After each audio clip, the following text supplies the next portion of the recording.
Hi everyone, my name is Candace and welcome to our Simplified Home. It's that time of year when a lot of us are making plans for the new year, trying to harness the energy of a new turn around the sun and create new habits for ourselves and our family. My guess is that if you're watching this video, then you are thinking about setting your own goals around decluttering and simplifying your home. And those are things that I am here for. And in fact, I have a lot of those goals for myself.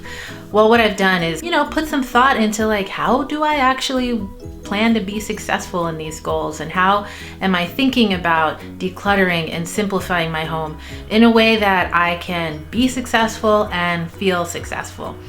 Well, I want to share with you my thoughts on that and some of my goals for the coming year. So let's just get right to it.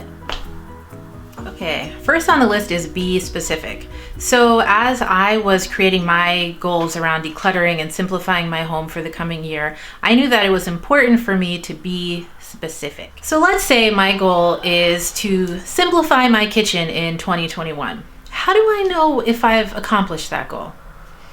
Well, what I've found is that sometimes that feeling of success is really just based on my mood. I could look at the same kitchen 3 different days. First day I feel great. I think, well, I'm successful. I've done it.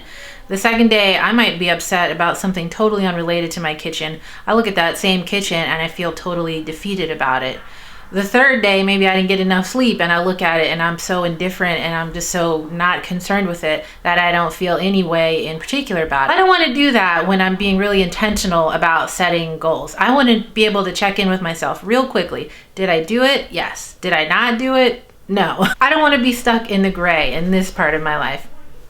So a specific goal in terms of decluttering or simplifying might be, every day I'm going to put one thing in the trash or in the donation bag. Once a week, I'm going to take items I'm going to fill one grocery bag of stuff to bring to my local donation center. Or even every night before bed, I'm going to make sure my kitchen counters are clear and empty and ready for the next day. Those kind of specific goals are great because it's a real quick, easy check-in with yourself. Yes, I did it. I'm on the right path. No, I didn't do it. I still have work to do. And that kind of awareness of our own progress, I find to be really encouraging in moving us forward. Number 2 on the list is to prepare for failure, or just know that we're gonna fail, okay? So if you're watching this, you're likely a human. I'm a human. And one thing we know about humans is even when we have great intentions, we're gonna mess up and we're gonna have struggles and things are gonna get complicated. And no matter how specific our goals are, we're gonna have some problems throughout the year. So there's no way around that idea, but what I have found is if I can just change the way I think about those little slip-ups, then the slip-ups can have really great meaning. Let's say your goal is every Friday you're going to donate a bag of stuff, of whatever, to your donation center. And for the past 3 Fridays, you haven't done it for different reasons. And on that 3rd Friday, you realize oh, this ain't working. I'm not getting this part of my goal done.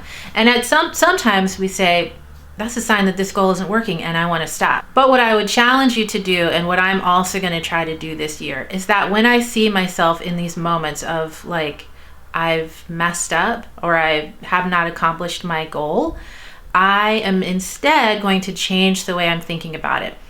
That moment, that 3rd Friday where I still haven't taken my bag to the donation center, is a reminder to me to reflect on the strategies I've put in place around my goal. So if my goal is, every Friday dropping off a bag at the donation center, and I haven't done it, I'm going to reflect on my strategies. Maybe the fact that it's on Friday isn't actually working with my schedule the way I thought it would. Maybe the fact that I am trying to put things in the bag all on Friday in a rush before I leave, maybe that's where the breakdown is happening. Maybe the fact that my bag is sitting in my bedroom, but it really should be by the front door, is the problem. So the fact that I've missed these past 3 Fridays is not it's not a comment on my ability to meet my own goals. It's just a chance to pause and say, maybe I should rethink some of these strategies. The goal was important enough to me that I set it however many weeks ago. And so now I'm just going to rethink and re-strategize around how to make it happen. A second way that we can, kind of change the way we think about messing up is to consider this like a sign from the universe, maybe, like a yellow light on our thinking. It's not going to totally stop us, and it's not, green light, go, but a yellow light just to pause. So let's say, right, it's that third Friday. We still haven't brought that bag, or at this point brought 3 bags to the donation center. For me, that third Friday then is a chance for my brain to like open wide and say, okay, it's not happening. And I want to think about, well, why did I want this to happen? And so me personally, why I have decluttering goals is because, number one, I want to spend time with my family. When I'm home, I don't want to spend all my time putting stuff away and dealing with our stuff. But I also really don't want to sit in a messy home. So I need to find balance in that, right? And for me, the strategy for that balance, finding that balance, has been decluttering and simplifying my home. The reason I'm decluttering and simplifying is because I want to spend time with the people I love. I want to enjoy the home that we're working to have. And the fact that missing those 3 Fridays would slow me down enough to think about that, to think about enjoying my home, to think about spending time with the people I love. That is awesome. And that's an opportunity to think about the things that really matter to me. An invitation, I guess you could say, an invitation from the universe that I didn't even know I was putting out there, but the universe responded, and I missed those 3 Fridays. And now I get to think about the people I love and the way I relate to them and the way I interact with my home and the way I exist in my home and in the space that I'm trying to create for this. And that's awesome. That's so cool that kind of missing those 3 Fridays would allow me or remind me to think about the things that really matter to me. And once I can kind of operate in a space of love, which is the love I have for those people and our home, love is very inspiring, and love can push you forward in a way that guilt and shame of not meeting our goals, it really doesn't. And so if I can kind of recenter and refocus into love, next Friday, come on now, I'm definitely bringing that back to the donation center. So in that case, awareness, we're going to mess up. But if we can change how we think about it and our openness to what might come from those mess ups, then we're going to be all right. Number 3 on my list of, ways I'm setting myself up, I'm going to try to set myself up for success this coming year, is to celebrate my wins. I think sometimes we think about celebrating our, if this is a New Year's resolution or whatever, or just a goal, whatever. But the way that we think about celebrating those things is sometimes as a culminating thing. And if this is a year-long project, then am I really supposed to wait all the way until this time next year to celebrate? No way. No way. I like celebrating things. I like acknowledging the accomplishments that I have made, even if they're really small. So you can be sure that if I accomplish this goal of every Friday bringing a grocery bag to the donation center, then it is very possible that every Saturday I'm going to be celebrating in some way. My challenge is I know every Saturday should not be a sweet treat celebration. That's my own personal struggle.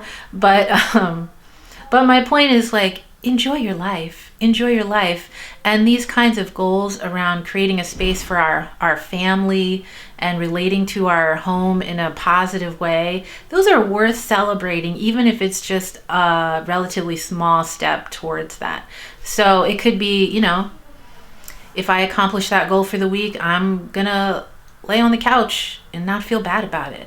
I'm going to, hug my kids and have, sing songs together. I don't know, whatever it is for you. But my point is, celebrate your wins. You've earned them. Even if you think they're too small, they're not. Celebrate them. Enjoy your life. You did it. You're doing it. That's wonderful. And I find that that kind of celebration and like that just possibility of constant joy will really encourage us and inspire us. And for me, definitely that keeps me going. So those are my thoughts on how I'm gonna, think about my goal setting around decluttering and simplifying my home in the new year. Personally, and did I already share this, that my goal really is to bring one grocery bag full of stuff to the donation center at least once a week. I don't know yet what day I'm going to do that on. I do need to choose that. What I've realized in the past, because I have been trying to simplify my home for a long time, and what I've realized is that I get very far in the process and then I feel like it's fine and I'll stop, and then things start creeping back in. So I have needed some way to push me back into the process and to push me to keep going even when I think I've done enough, and I could actually do more. So what I'm gonna do is continue in my weekly declutter series of videos that I've been sharing. If you haven't seen them before, I will link them somewhere up above. But basically the idea is that once a week I have been sharing a bag of stuff that I am donating that week and talking about 3 items that are in the bag and kind of like why I'm finally ready to let those items go. I have found that to be very helpful personally in keeping this going, and I want to continue to do those videos at least through the end of February, because that will definitely help me to keep donating once a week. So that's my plan. My celebration at the end of that is that, because I'm trying to do that up until the end of February, I am going to celebrate that by ordering dinner from my favorite restaurant in town. So I can really imagine that right now. If I can donate that much stuff between now and the end of February, then my home will feel great. I already know that. My home will feel great. I will have a delicious dinner to look forward to. I won't have dishes to clean up afterwards. That's gonna be awesome. That's gonna be awesome. Of course, I already know I'm going to slip up and there are going to be some weeks maybe it doesn't happen in the way that I want it to happen. I am open to that, and I am still planning to celebrate at the end of February all of the work that I've put into this. So those are my thoughts. That's what I'm doing. Oh, also, I did just share a video of 10 things I'm not buying in 2021. So I encourage you to check that out. That's another goal. I have been very much focused on decluttering, but thinking through that video is helping me to think about what I'm bringing into my home. So my hope is that 2021 is a pretty successful year in terms of continuing to simplify my home. I would love to hear from you about what are your thoughts on your goals for 2021? Are there any goals that you have in mind for simplifying your home in the coming year? If there are, I would honestly love to hear about that. So I look forward to hearing from you. And in the meantime, we will just plan on meeting here again in our simplified home very soon. Bye.